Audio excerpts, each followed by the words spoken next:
Apprenticeship Pathways, or the R.A.P program. We are going to record the meeting today. So if you have colleagues that aren't able to make it, we'll be posting this video to the website probably by tomorrow. So my goal for you today is that you leave the meeting with 3 to 5 students in mind that might have a passion for the trades. So if you can be thinking about your student population as we go through today, and be thinking about those 3 to 5 students, maybe you have more, that would be awesome, but that really love the hands-on learning, have a passion for the trades specifically, and are thinking about maybe a career in the trades. They might not be sure exactly which trade they're interested in. That's where R.A.P comes in. And R.A.P is unique. It's really different. And I'm going to show you why today. You'll get to hear from our trade partners because they are in part what make R.A.P unlike any other CTE program available to students in Snohomish County. We have Professor Reed from Everett Community College joining us today. We have Eric Peterson from the Sheet Metal Workers, and we have Leonard Kelly from Snohomish County Labor Council, and you'll hear from them today. And I want to thank them for their generosity in donating their time to be with us here today. With that, I'd like to go ahead and get started. Go ahead and if you haven't done it yet, post your school district in the chat. If you've got questions as we go through, take yourself off mute. Feel free to ask your questions, and then we'll also make time for questions toward the end as well. Yeah.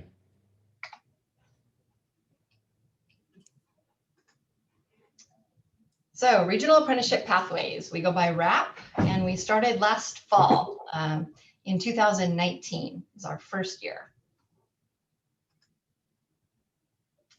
R.A.P is a CTE, Architecture and Construction Pre-Apprenticeship Program. We are unique and special because we have a special certification through the Washington State Apprenticeship Training Council.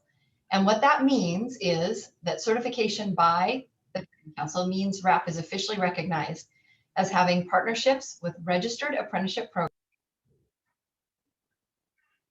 Oops. Sorry, Ann, I just muted you. Yeah.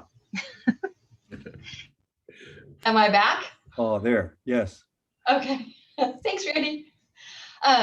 So R.A.P has been officially recognized as having a partnership with registered apprenticeship programs, and we meet rigorous standards that were set by the council and the Department of L&I.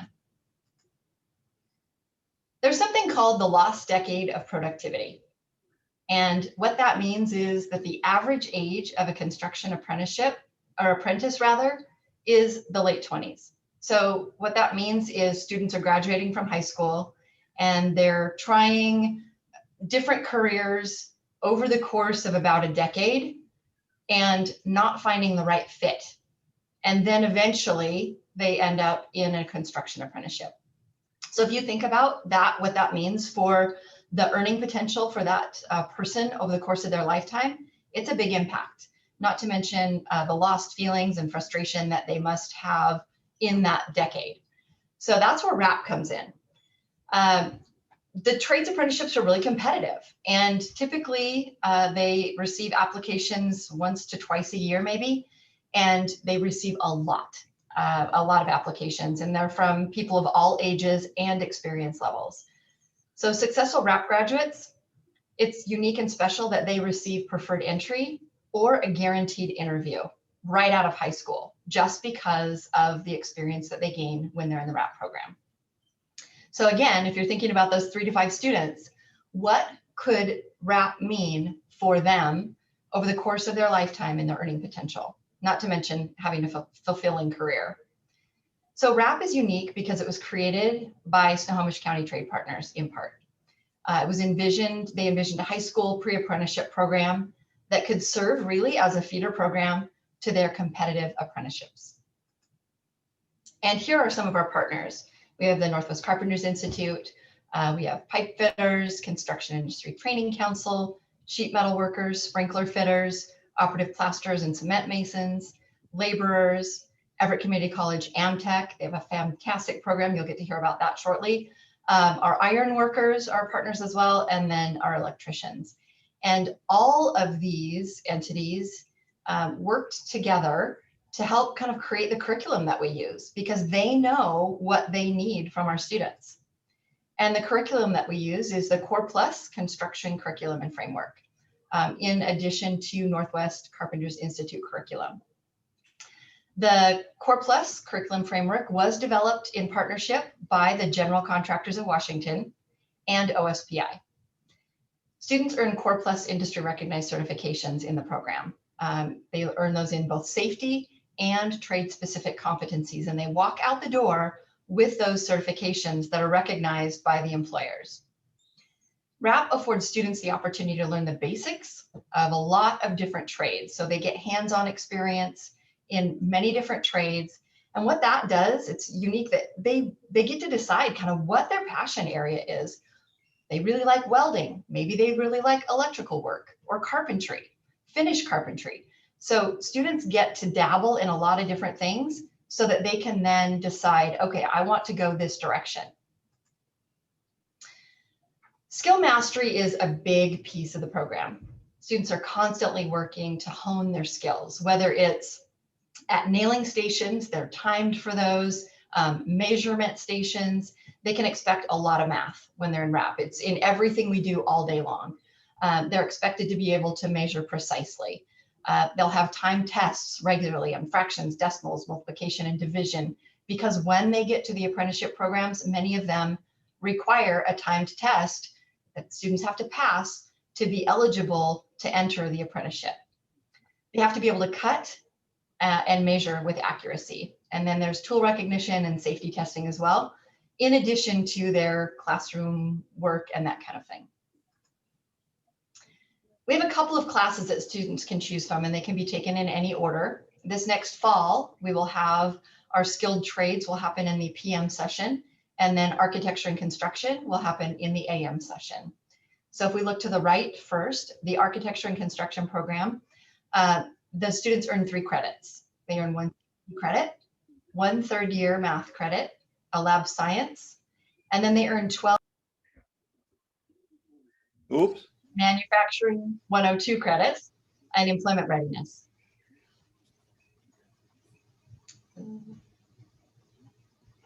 Am I still muted, Randy? Nope, you're good now. Okay. I don't know if you heard that, but they earn 12 credits through Everett Community College. I had the opportunity to visit the AmTech Center yesterday, and I'm absolutely blown away. It's a really cool place that students can go for additional hands-on learning. And again, those credits that they earn in R.A.P transfer to that program. So architecture and construction, that class, students focus on hand, power, and woodworking machine tools, basic framing, doors and windows, stairs, and print reading. And I'm going to show you a few pictures here in a bit. You'll get to see what they're doing.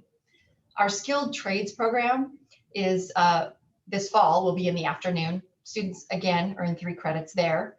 They earn a CTE credit, an English language arts credit, or technical subjects, and then 1 PE credit, and 5 Everett Community College Manufacturing 101 Employment Readiness credits. The coursework focus for our skilled trades program is electrical, scaffolding, concrete, welding, and site layout. So I told you R.A.P's different. The reason it's different is because it offers students a unique combination of benefits that are not available in any other high school level CTE program in the area. Students receive industry recognized pre-apprenticeship program experiences. They gain hands-on experience in multiple trades, like I shared with you before, so they can really make decisions that best match with their skill set and interest level.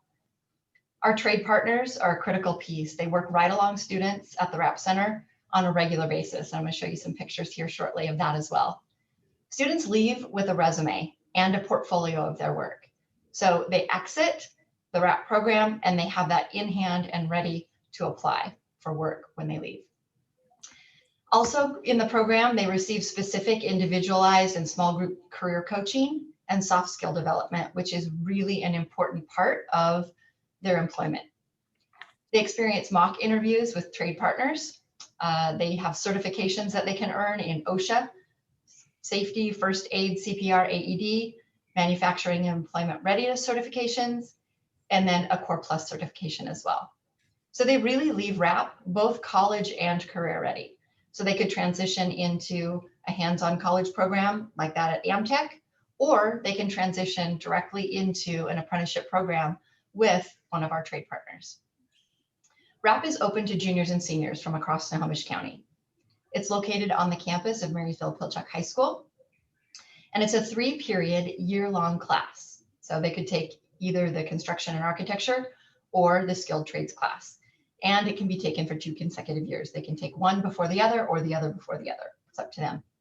And it's really a great fit, especially again, if you're thinking about those 3 to 5 students that you have at your school that have a career in the construction trades on their high school and beyond plan.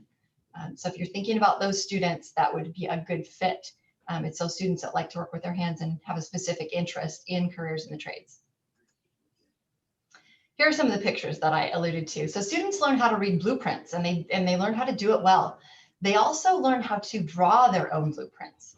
And so that's a big piece of the construction and architecture program. And here's one of our female students that is working on our cottage build.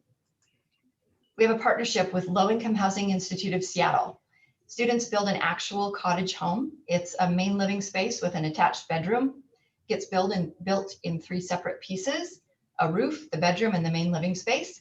And it gets trucked down to Sandpoint Way in Seattle for a family that is currently has employment, but they might be living in their car or doubled up with another family in a home. And so they're eligible to move into one of these homes. Students participate in welding. We had the sheet metal workers out at Eric. He's going to talk in a little bit here. So those are our students there on the right, learning how to build a toolbox out of sheet metal. On the left, we had the iron workers out. They taught students how to bend and tie rebar. That was the base for our sign you can see on the right. We had the operative plasters and cement masons out, and Smoky Point Concrete donated the concrete. You can see the trade partners are right there working alongside students. They have the opportunity to have unique conversations with our partners about what life is like. You can see it was a rainy day. They had raincoats on, how to dress for the weather, what it's really like out there when you're at work. So with that, I'm going to transition over to our partners, and starting with Professor Reed from Everett Community College, and let Terry go ahead and take it away. Terry, do you want me to just click through for you? Yes, just click through for me. That's perfect. Thank you. Okay. Ms. Carnell has actually developed a scaffolding, she and her team have developed a scaffolding of partnerships that, as she mentioned, create something that's completely unique. I am actually the employment facilitator at Everett Community College for all of the trades programs, including those housed at Amtech and also the aviation avionics. My background is as an instructor as well as a case manager for years, altogether 10 years at Employment Security. I meet with the students weekly, and one of the advantages is that Mr. Clapp, their regular instructor, meets with us as well. So we're able to marry this career readiness with what they're also learning in the classroom and also their class work. So a lot of things they're learning are getting driven home as far as time management and things like that. Barbara Fuller with our college is the associate faculty for trades programs. She's a safety expert, and she teaches the OSHA safety. And then also Ms. Carnell mentioned the matriculation of credits. There are 12 additional college credits, and she had listed those there on the right column earlier. As long as they complete a form during this year, and we're going to help them do that, then they have 3 years to be able to redeem those credits at Everett Community College for a $50 processing fee. And that's for the employment readiness certificate, which is part of many of the different programs at MTech. Go ahead. Next slide, thank you. And she had shown pictures of last year, the trade partners coming through and teaching those students hands-on. Now, in the time of COVID, it may be a little bit different, but these are the trade partners who have come through or who are scheduled in the next few weeks to come through and talk with and present to our students. The interesting thing is to watch the students' interests change. They expand. At the beginning, they come in, I'm going to be in the electrical union, or I really want to work for PUD, or I want to be with the carpenters. And then first they expand and they have 3 or maybe 4 they're interested in. And now they're at a time when they're condensing again as they learn more about themselves. And it's an amazing process to watch. Go ahead, the next slide. Okay, so I'm going to go through these pretty quick. I thought about just showing you an overview, but I'd like to really show you quickly the depth of what they're learning in this once a week class. Now, I start off with the soft skills identified and developed. That is not part of 1 week's curriculum. That's something that's woven into the whole thing. My process is strengths-based, and every single student demonstrates strengths, and those are called out. It helps build the team and helps build confidence. I'm watching confidence build week to week. Employers are polled. The different polls, I've looked at different polls, and there's always 7 to 9 of the top 10 core strengths they want from their employees are soft skills. So we really emphasize that. They're also identifying their own core personal strengths, sometimes soft skills, sometimes hard skills, or both. They did identify their personal values, and we've talked about how to use them to help navigate their career. Individual interests. I know that you assess them on their individual interests. We also talk about that in class and how that can guide them, and how even the laborers union probably has something to fit their interests because there are so many different pathways. We talk about diversity because all of the things we talked about already lead to that. Diversity means much more than just obvious trait differences between us. There's a lot of diversity in the classroom just through the values and strengths and interests. I really focused on resumes when they leave, as long as they take advantage of the one-to-one. I mean, if they don't take advantage of the one-to-one, they're at least going to have a resume. But if they take advantage of the one-to-one, they're going to have a resume that has the professionalism of the resumes that the college students are leaving with. I've done this for many years, and I'm helping them develop. They leave those meetings also with increased confidence when they see who they are on paper professionally. Effective cover letters and how to use them and connecting with an employer, not just repeating what their resume says. Go ahead. Interviews, we're going to be doing soon the mock interviews with actual employers, but right now we're practicing those really tough questions, like give an example of a time you had a conflict. Effective workplace communication, we're practicing conflict resolution because that's really important in the workplace as well.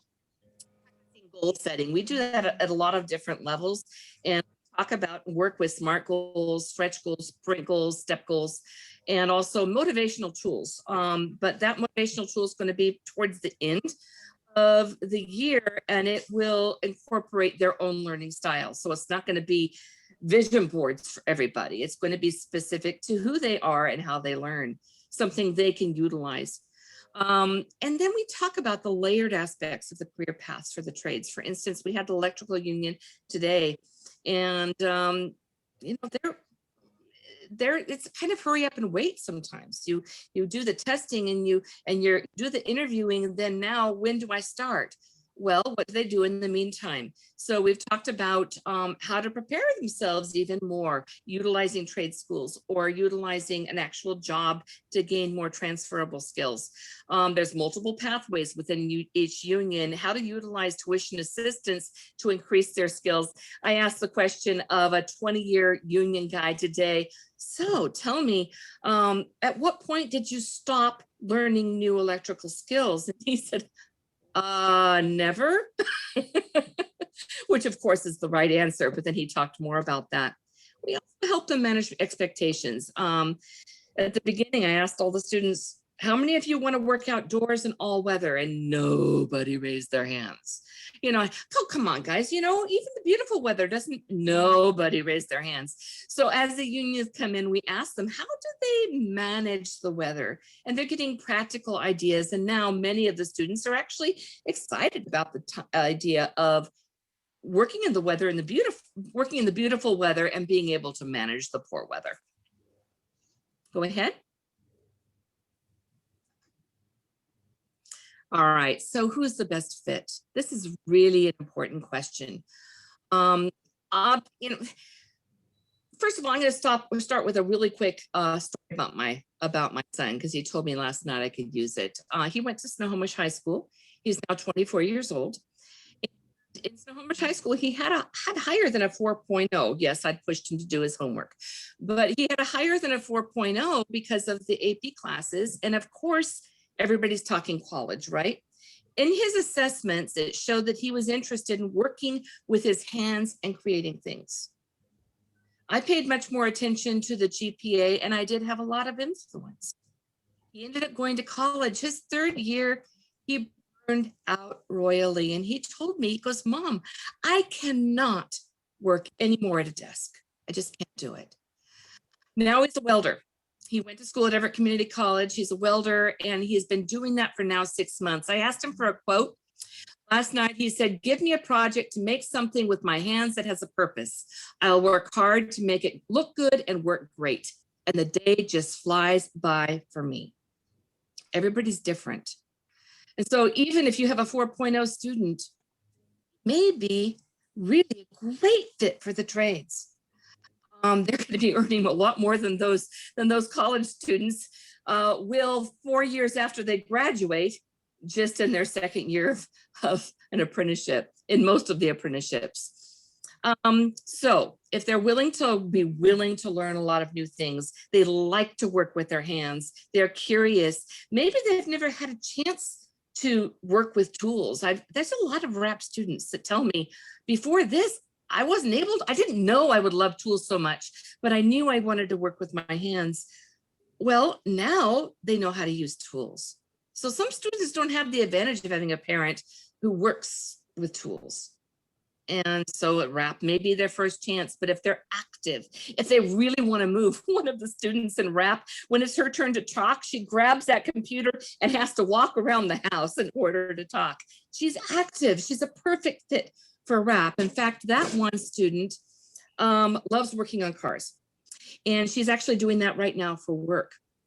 But she doesn't want to be an auto mechanic for a career. It's her love, and she wants to do that for a hobby. So she's going to spend all the money that she's making in her career in a trade at a union to buy new cars to work on. Another student hasn't done great in academics, but he shows up early, every day to class. He is eager to learn everything, and he loves working with his hands. He fixes things at home for fun. That's what his mom says. He can't wait to be part of a union. He sits taller every single week. I see it. And this young man will excel at the union of his choice. Right now, he's leaning toward the carpenter union. And right now, that female student I was talking about is leaning towards the sheet metal workers union. And that's what I have to say. If you have questions, I'd be happy to answer them.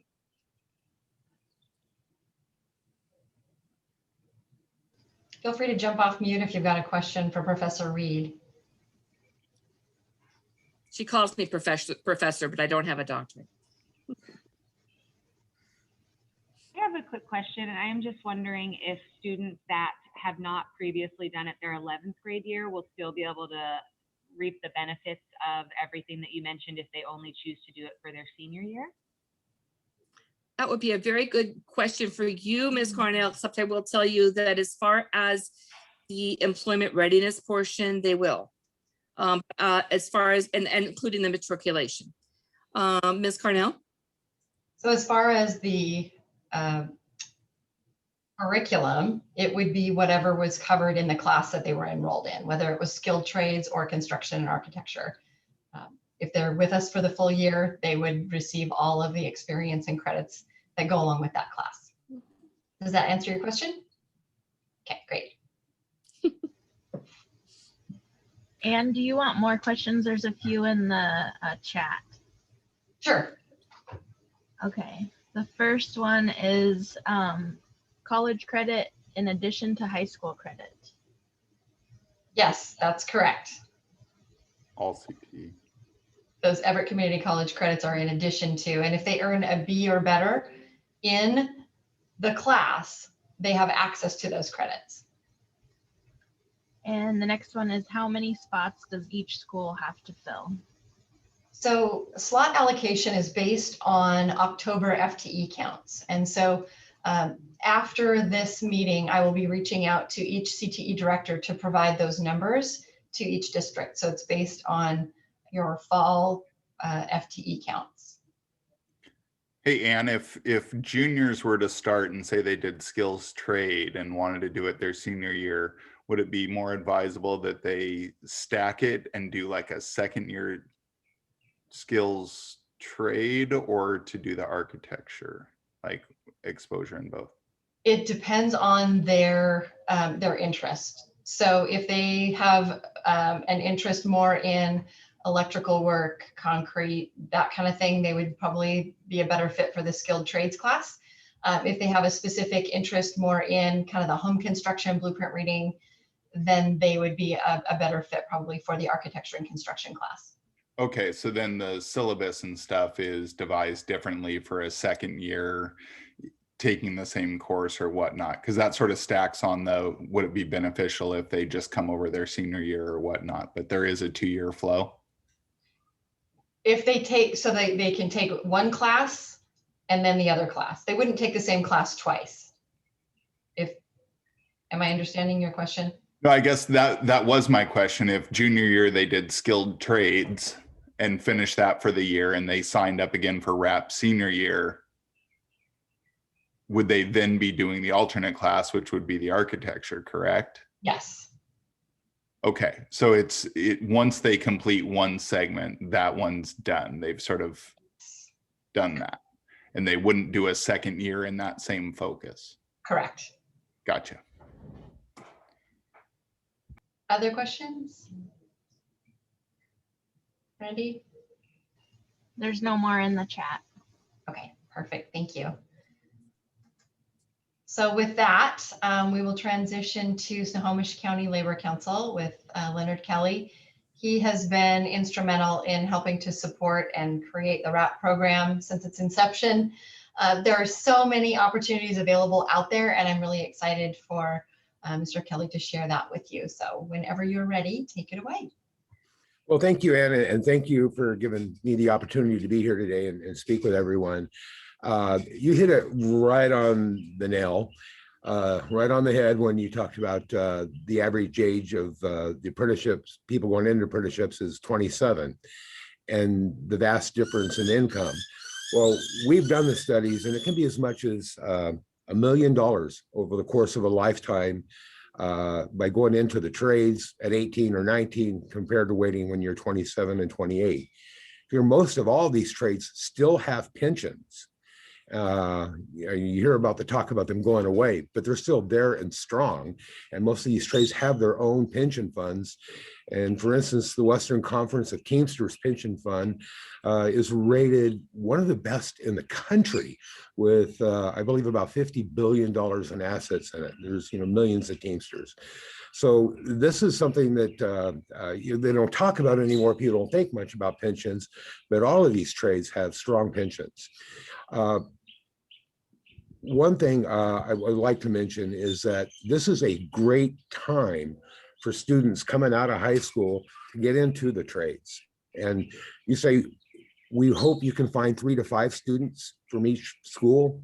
Well, we need about 10 times that. In the baby boomer era, between 1956 and 1958, well, there were more babies born in 1957 in that era than any of the other years. And from that point on, it continued to drop down to where there was some years, almost 2 million less babies born in the 70s or 80s. And it took 42 years for the number of babies born in 1957 to that happen again.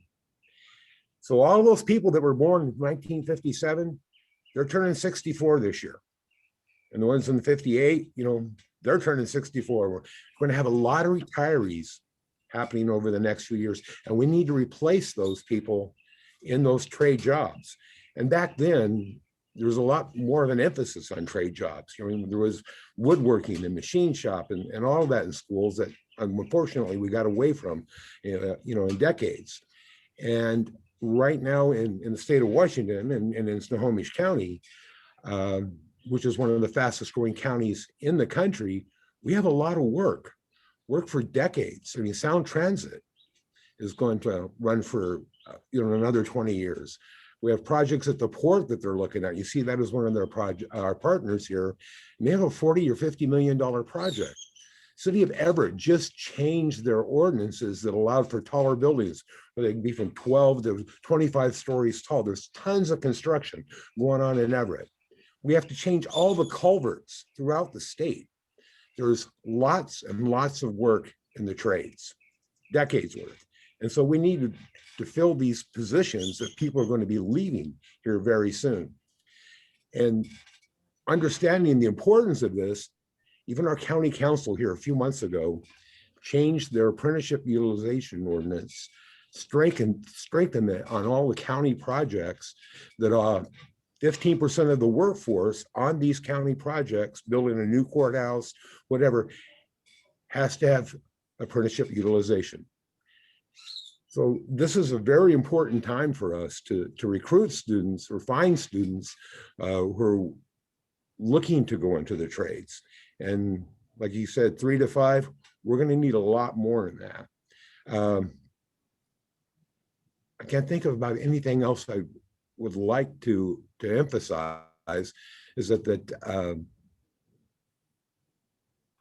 this is a really good time for students coming out of high school to get in the trades. I went to college, got out of college, I went to work for the YMCA as a program director and a youth coordinator, and did that for about 6 years. Then I got tired of being poor. So I went to work for UPS and got a nice pension that I'm looking forward to someday. My son graduated. He was a straight A student, his senior year of high school. He started going to college. He was majoring in journalism, and he was working part-time at UPS. And after about 1.5 years, he said, you know what? I think I just want to be a UPS driver. And he dropped out of college. And I couldn't argue with him because that's what I did. And I look at what his pension is going to be worth. It's going to be worth 4 times what mine is by starting at 18 instead of when I started at 28. So having this program is vital to our youth and getting them put on the right track to get into the trade programs, where we desperately are going to need a lot more workers here coming up within the next couple of years. Anyone have any questions?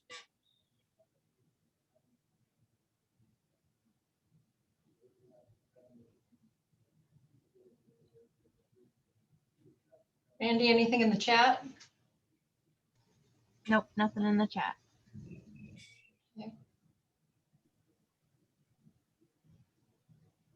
So I would just reemphasize what Mr. Kelly was talking about. We need more than 3 to 5. Yes. If we've got, let's say, 3 to 4 high school counselors at each high school, maybe more. If you can each come up with 3 to 5 students that you can think of, that would easily fill your slot allocation for your school. So, and if you can think of more, please think of more, because these opportunities are out there for students. We just need to get students connected with the program, and R.A.P is fairly new. Not everybody knows about it. So we need help getting the word out to students and families and staff, frankly. Any questions for Mr. Kelly before we move on? No? Okay. May I address an Thank you. unspoken question? Absolutely. There's an unspoken question very often. I know I thought it. Isn't this a waste of brilliant minds? You don't maybe not say it out loud, but in your head, you probably say it. There is so much innovation right now in materials methods, opportunities to develop new processes, absolutely continuous learning. Plus my son is learning things I can't even believe just using YouTube channels. They're not going to be wasting their minds. There's so many ways to learn now. And these days, they're going to have to learn at an incredible pace just to keep up with the trades. It's an excellent point. And the people that are building those high-rise buildings, that are, putting in the culverts, that are building our roads, we want bright minds because we need safe structures. And so it takes a special person to be able to do a job and do it well.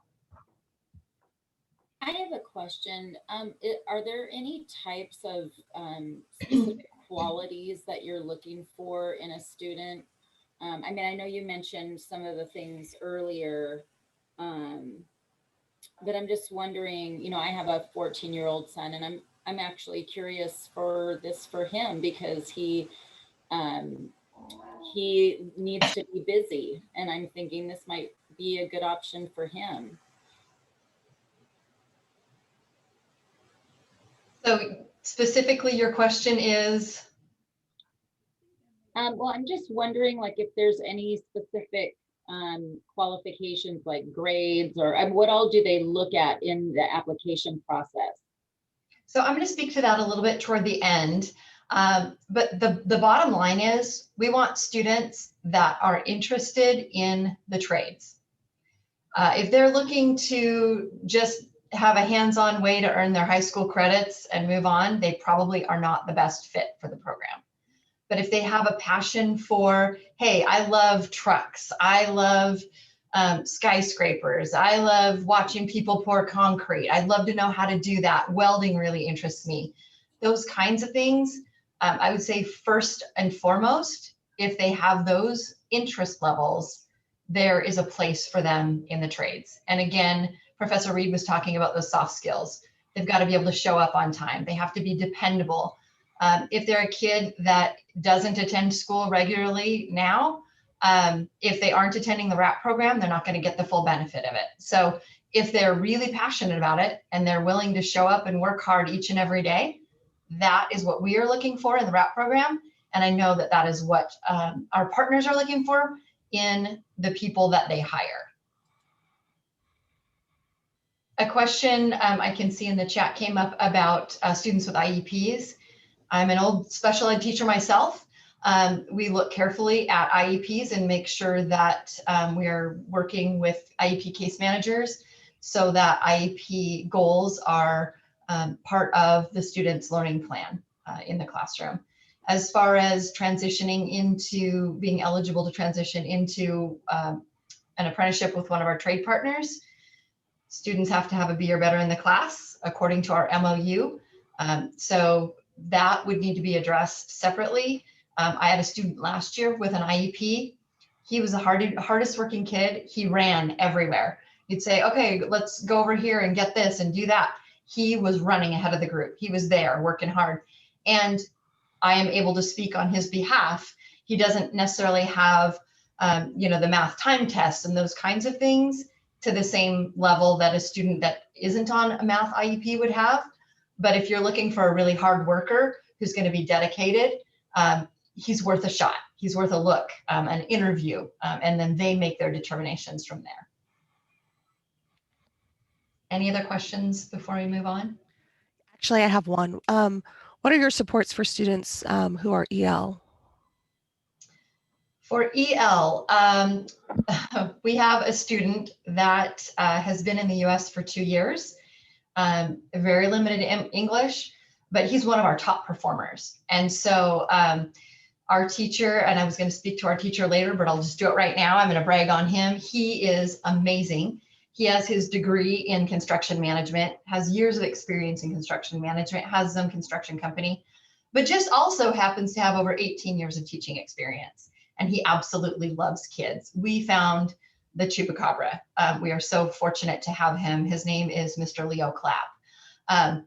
So I can't say enough about him. He works closely with that student's EL teacher They do some kind of front loading. He lets the EL teacher know what he's going to be covering so that they can kind of give that student some pre-experience with the vocabulary and that kind of thing. And the student is absolutely flying high and doing a phenomenal job in the program. Does that answer your question? Yes, ma'am. Thank you. Okay, great. I also have my master's in EL, so that it's near and dear to my heart, making sure that those students have accommodations are well taken care of. Okay. So next I'm going to transition. You saw one of our pictures where the students were building those sheet metal toolboxes. We have Mr. R.A.P. Peterson with us today. He has been a phenomenal support to our program as well. And I'm going to let him share all about the great opportunities available out there. Professor Reed was mentioning one of our female students has a particular interest in working for the sheet metal union. And so I will let Mr. R.A.P. Peterson take it away. Good morning. Thank you, Ann. So are you going to click through here? Sure. Perfect. So I guess our goal here today is just going to introduce you to one of the opportunities available within the Building Trades Apprenticeship programs, and that's our Sheet Metal Workers Apprenticeship here in Western Washington. So we can go to the next one, Ann. So what we kind of put together was just showing the difference between paying to go to a university, which a lot of kids are coming out with college debt now, so they're starting out in a real hole, as opposed to the current earning potential of an apprentice, right? So this is one of the things we share with students and parents. I would imagine our college tuition of $12,000 a year is probably fairly low at this point. But for example, our apprentices, and if you don't know, and I don't know how much everybody knows about apprenticeships, so I'm not really sure. So questions are welcome as we go through this with regards to the apprenticeship programs, but they're 90% paid on the job training and 10% classroom instruction. So our apprentices attend classes 200 hours a year for 5 40-hour weeks throughout the year. The rest of the time is paid on the job training. Okay.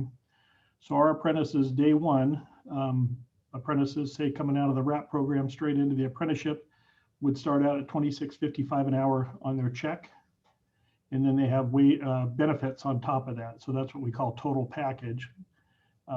So the first year, working 1,750 hours, you got to take time off for school, you take some time off for holidays, and then the construction industry is not always full employment, depending on timing and weather and all sorts of other things.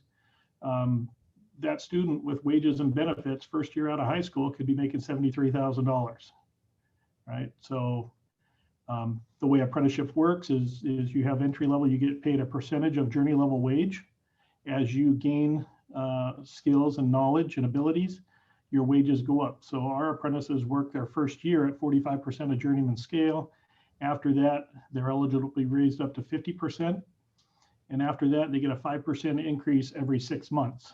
So you can see that second year of the apprenticeship, they make about $54,000. It goes up about $10,000 a year on their earnings throughout the apprenticeship.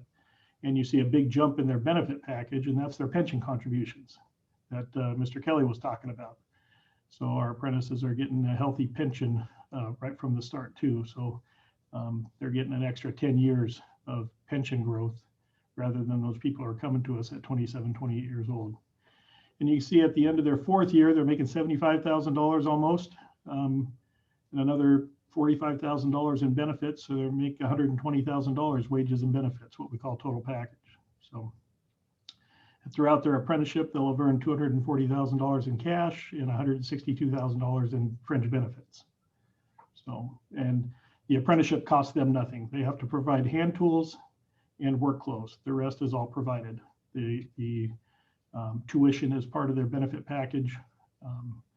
The power tools are all provided by the contractors. The safety equipment's all provided by the contractors. Ladders are provided by the contractors. The only thing they need to provide is hand tools. So, any questions on that? All right, moving on, Ann. So this just shows, again, that earning potential. The first column there, effective August 1st, 2020, those are the apprenticeship wages. So they would be at 45% for 12 months. And then they would increase 5% every 6 months throughout their apprenticeship. And at their last step of their apprenticeship, they would go from $50.16 as an 85% fifth year apprentice up to $59.01 an hour. So our journey level wage right now is $59.01 an hour.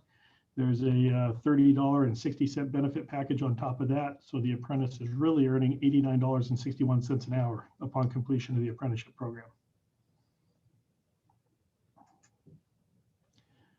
Yeah, next one, that one's just cover page. So we have within our program and most of the trades, if you look up their apprenticeship standards on LNI's website, will have multiple occupations within their apprenticeship standards. So even in the sheet metal industry, we have 3 commercial programs: the HVAC service technician, the sheet metal worker, and HVAC test, adjust, and balance technician. So even within each trade, there's multiple opportunities for the students who have different skills, abilities, and what they like. Okay. Just an example of minimum qualifications for people to apply to our program. They got to be a minimum of 18 years old, high school graduate or GED, and they have to be able to perform the work of the trade with or without reasonable assistance. So that's all on file with the Department of Labor and Industries, as all apprenticeship standards are in the state of Washington. Applications for us are taken year-round. I know every apprenticeship has a different process, but we're taking year-round online. And then once you do your application online, you have to contact the office and schedule a math and reading test assessment. So we do a basic math and reading test assessment. We're doing a lot of trade math, paper and pencil, no calculators, no cell phones. And that's kind of the end of our application process. From there, they're all put in a pool of qualified applicants. And at that point, then we do interviews.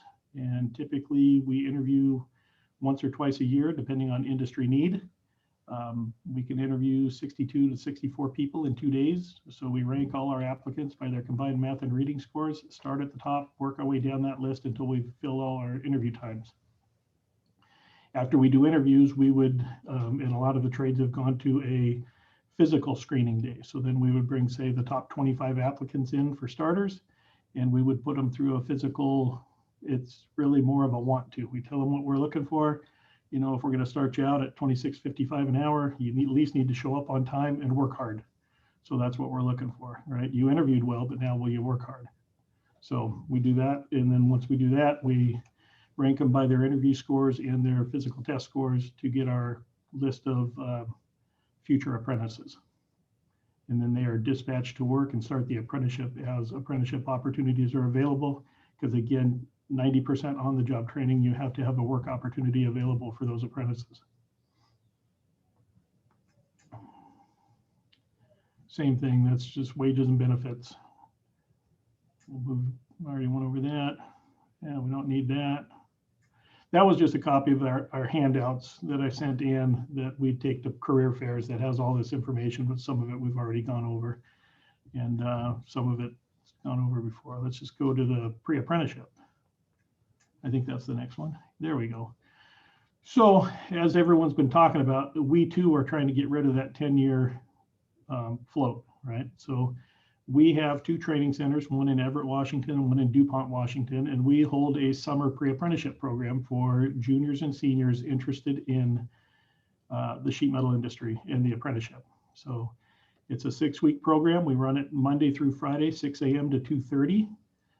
We take applications from students, their CTE instructors, sometimes their counselors, can nominate the students for participation in this 6-week program. We teach them basic layout. I mean, they're doing a lot of classroom work, doing some layout, doing some drafting, doing some math, doing some AutoCAD. They're down in the shop fabricating fittings. We do some welding with them. We do some basic electrical. We just kind of introduce them to a bunch of stuff within our trade to see, you know, so they can see what we do as sheet metal workers. At the end of the class, the top 5 students get direct entry into the sheet metal apprenticeship. If they're juniors, we save a spot for them. They go back, finish their senior year, and then they go into the apprenticeship. So last year, we've got 3 of our top 5 were seniors. They're all working. They're all progressing well. They're doing well. And the 2 juniors I checked in with about 2 weeks ago, they're still ready to go. So we're going to do paperwork with them, get them on the out of work list so they're ready to go when they graduate high school. What did we miss, Ann?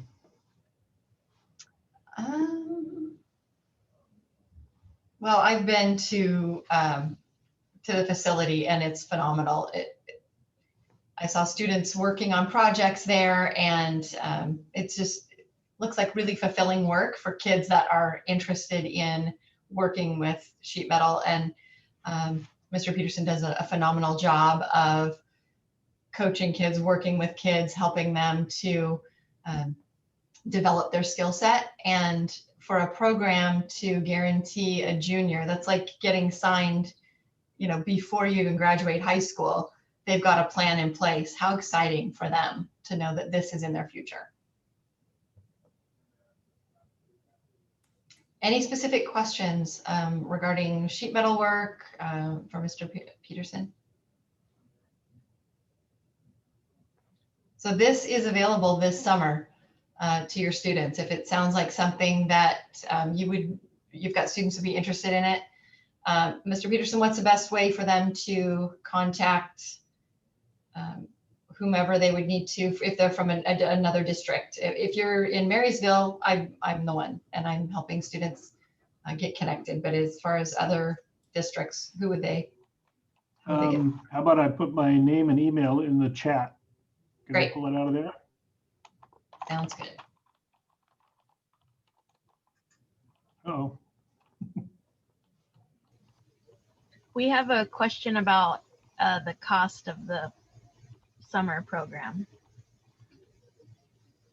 there is no cost. We cover the cost. You know, the materials, we have tools for the students to use while they're here. There is no cost. They just have to commit to being here at 6 o'clock every morning, Monday through Thursday, and we'll take care of the rest. Because again, I mean, similar thing, right? We're trying to get rid of that 10-year deal. We put about $7,000 a year per apprentice is what we pay to train them. And not only do we want the workforce, but also that from an industry perspective, we get more return on our investment, right? If the students are in the industry working longer, right? So we pay that $7,000 for them to work 30 years, or we pay that $7,000 a year for them to pay 40 years, right? So from an industry's perspective, spending our money to train these people with a longer return on investment is a good thing that we're trying to do also.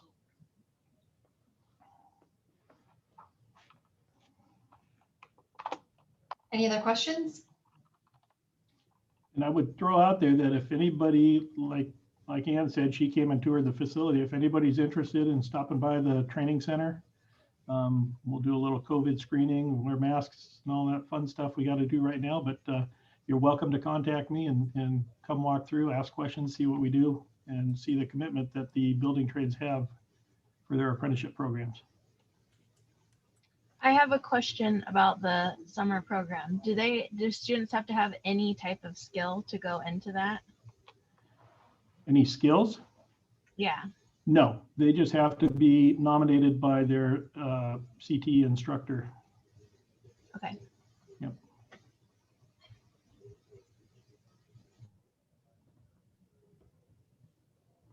Okay. Any other questions? I have one other comment, Ann, on the question on the cost for the sheet metal workers. Most of the apprenticeship programs, carpenters, laborers, electrical, there is no cost to get into that program. Thank you for mentioning that. That's really important. We also have connections in the R.A.P program for students that might need help purchasing work boots, a basic set of tools when they graduate, those kinds of things. Mr. Kelly, do you want to talk about the scholarship?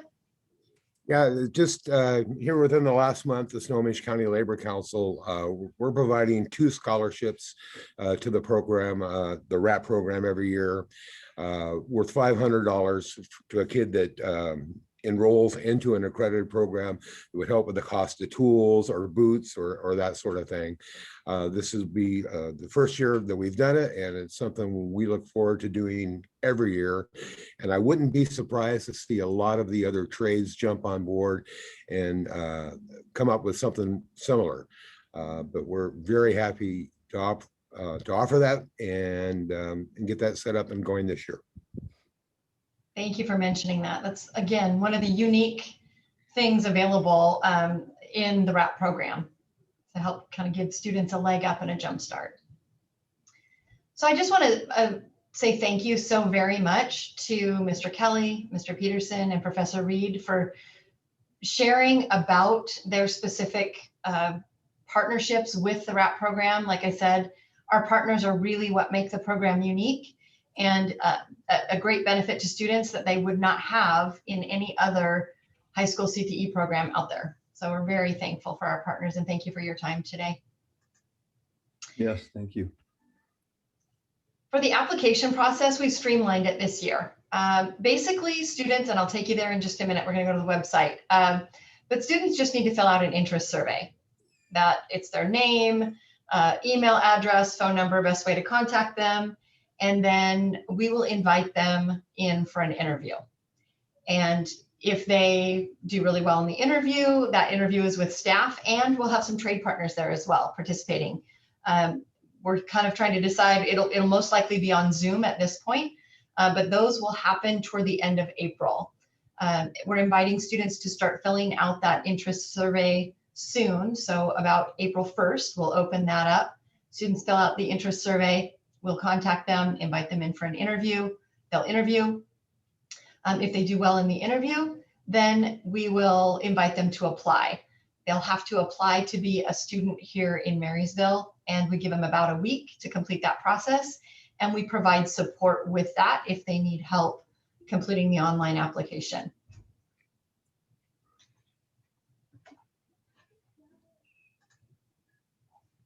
So before I take you to the website, I would just appreciate your help in getting the word out about R.A.P. Like I said, it's still a fairly new program. Not everybody knows what it is and what makes it so very unique and advantageous to students that are admitted. Those students have an opportunity before them that other students don't have. They graduate and they already have relationships with some of our trade partners. Last year, we had our trade partners, some of them were competing for one of our students in particular that they were trying to recruit and get to come and work in their industry. So like I said, it's just a really unique program. Kids have a fun time learning hands-on. We do some field trips when COVID isn't in place to the various apprenticeship programs. Students have the opportunity to give back to the community by building the Low Income Housing Institute cottage. There are a lot of opportunities for students that make R.A.P unique. And we're looking for students that are ready to show up and work hard and have a true interest in the trades. So with that, I'm going to transition out to our website so you can see where students will go and you can help direct them. First thing, the easiest way to go is if you just go to the Marysville School District webpage up in the right-hand corner and click on the magnifying glass for search. Type in R.A.P, and then we've got to R.A.P application, and that opens April 1st. I'll show you that page. But the first place I'll want to go is the R.A.P Center. So just type in the word R.A.P and then click R.A.P Center. It'll open this web page for you. On the left-hand side, we have an informational webinar coming up, specifically focused on students and parents, guardians. It's for students in grades 9 through 12 because we're, like I said, again, just really trying to get the word out. And hopefully some of the 9th graders that are joining the webinar that evening will learn about R.A.P and help decide if it's something that they want to kind of set as a goal for when they're a junior or a senior. So all of the webinar information is here on the left-hand side of your screen. We have information about the program, what it is, the credits that students can earn, certifications that they can earn, and then our trade partners are listed here again. We've got some great student videos. These are students from last year, why R.A.P, what the advantages are for them and what they learned in the program. I'll be adding some new videos that I have for this year as well. As far as the application page, when you click on R.A.P application, it takes you to this page. And then right here is where students will want to start. So they'll just click here and they'll fill out that R.A.P interest survey that I showed you, their name, contact information, and why they're interested in being in R.A.P. So with that, I'll wrap up and ask if you have any other questions that we can answer for you today. I do, Anne, and I hope I misunderstood you, so I just need to get clarification. Did you say once students were accepted to the program, they choice transferred to the Marysville School District? For part of their day, yes. Okay. For periods 1 through 3, Okay. they fill out the paperwork so that we would share the FTE at that point with the district sending district. Okay, thank you. It's 0.45, just so you're aware. And I have all that information. I'm happy to connect with you.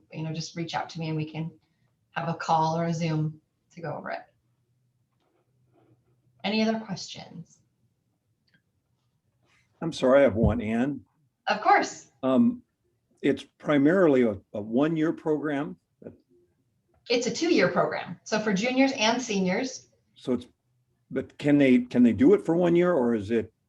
Yes, they can do it for 1 year. But it's primarily a 2-year program. That is how it's designed that way. Okay.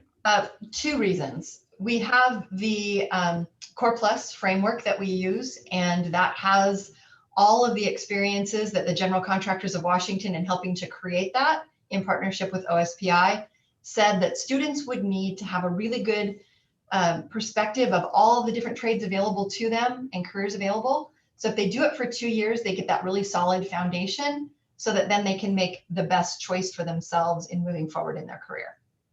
Okay. But yes, they can do it just for 1 year. Okay. Other questions? And could I mention that as part of their apprenticeship, all our students, and this is with a lot of most of the apprenticeships, excuse me, they're all registered students at Bates Technical College. So they're, along with going through their apprenticeship, they're earning college credits at Bates.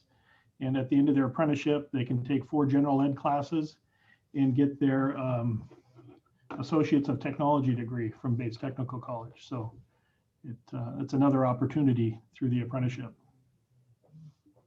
And is that just through sheet metal apprenticeship, as far as you know, or is it other apprenticeships as well? No, several of the apprenticeships have articulation agreements and agreements with the colleges. In general, the apprenticeships are run through the State Board of Community and Technical College system, so they all have a college partner. That's great news. Thank you for sharing that. Any other comments or questions for us? Well, I want to thank you for being here with us today. Thank our partners. Thanks to Randy and Ryan for being behind the scenes and helping to make all of this flow smoothly today. Please don't hesitate to reach out if you have questions over time. We're excited to get students enrolled in the program. And again, if you're available to attend on the 25th, we'd love to have you. If you'd help us get the word out, we've got a flyer. It's been sent out to all of the CTE directors in the area. And we just invite you to attend and participate and reach out with any questions, because we want to make sure that you have the information that you need and students have the information that they need to make informed decisions. And with that, we'll wrap it up. Thank you so much for being here. Nice job, Anne. Thank you. Terry, Thank you, everyone. Leonard, Scott, like just nice job. Well done. It's a partnership. We couldn't do it without each other. So Thank you. we're so fortunate. Thank you. Yeah, thank you all. Look forward to seeing your students.